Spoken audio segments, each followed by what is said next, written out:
Mashing is also the work of Beelzebub. For God invented... Oh, shit, I've made a terrible mistake.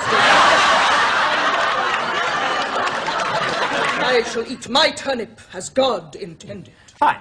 Ulrich? Hello. Fetch my dear aunt a raw turnip, will you? But we've all that sodding doors open. Minimum bribe level. 1 turnip. Oh, hang on. I don't want to, oh God, I forgot my not Training. How to fly.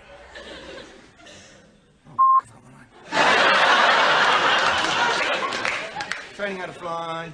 Get to one of these. Okay, I know it. The fear of the unknown, by virtue of the fact that you've put a package around it of being unknown, means that the aspects must be known to you, even though you say it's the unknown. So, fear of losing a house, fear of losing your partner. The aspects are known. It's what's unknown is the Permutation. It's the when and where and how it's going to happen. You know, I know there's bad things that are on the horizon. What am I going to do to avoid them? But what if they come too soon before I put my plans in place to avoid them? All of that kind of stuff. So yes, it's the known unknown, if you like. Yeah. Oh dear, that's funny. Yeah. So what we'll do then, we'll go out for a quick break, see you guys again tomorrow, and we'll look at some tips from our panelists as to how to push through these unknown. Have a nice day. Jonathan here, and I'll see you again tomorrow. Cheers.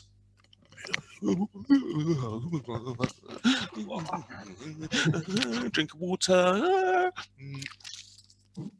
Splendid.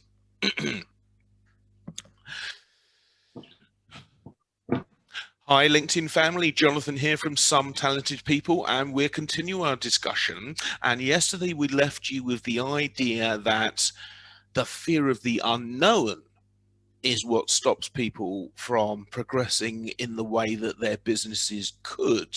And I challenged Max and I said, well, actually, we know the things that can go horribly wrong. And he pointed out quite rightly that it's the permutation. It's the way these things occur that can throw you.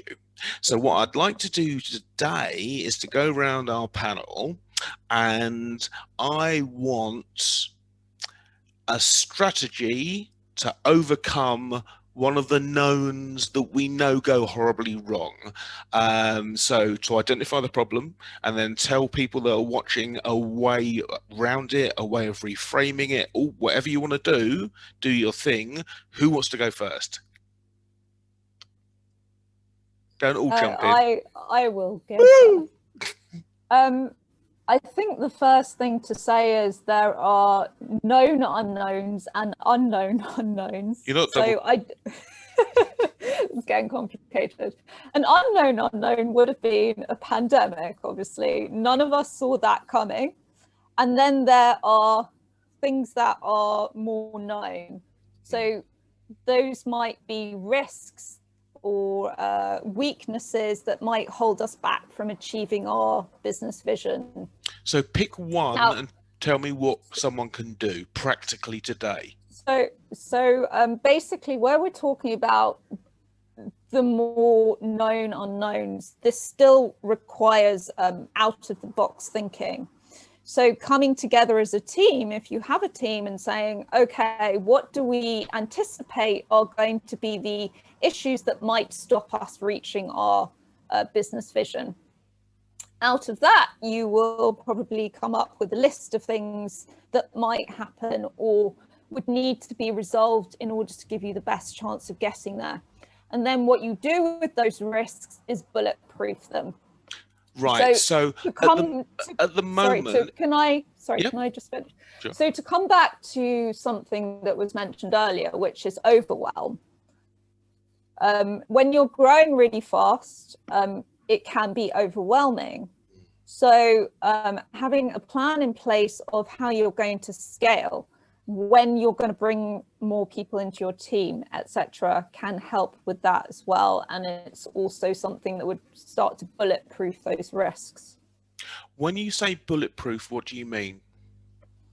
Literally, if you think about, let's put it into an analogy, you're wearing a bulletproof vest. So when the bullets are coming at you, which are the risks, the known unknowns, you're wearing your vest and you're more protected against those risks killing you.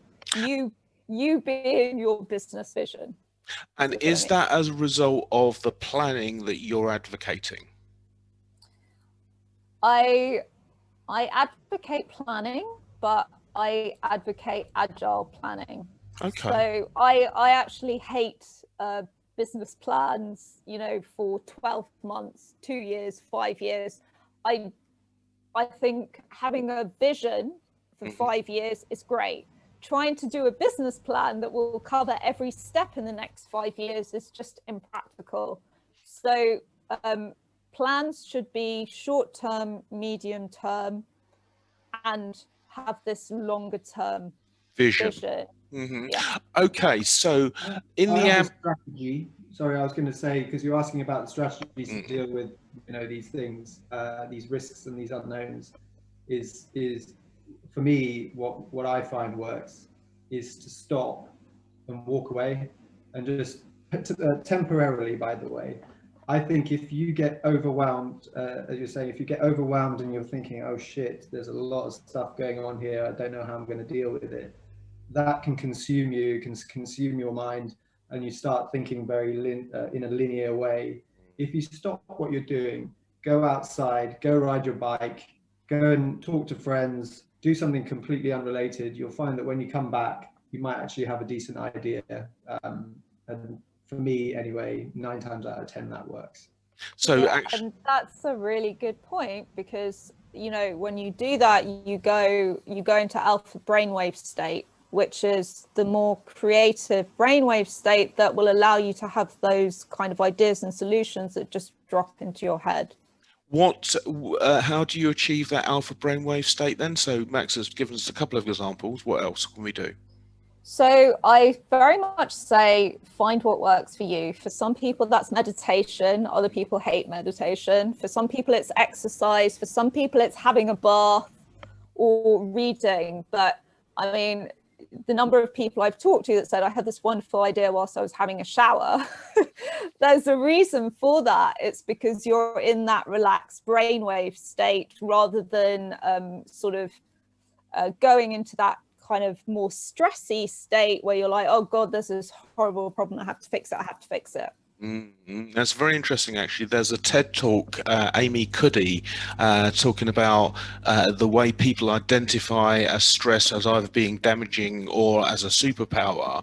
And in the talk, she says that they studied these people over 8 years and then got the death reports.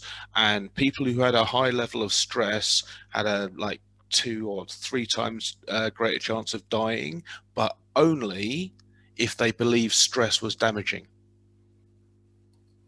So this mindset thing is clearly very important. Sydney, given your meteoric rise of late, what does it allow that you do allows you to think in this way?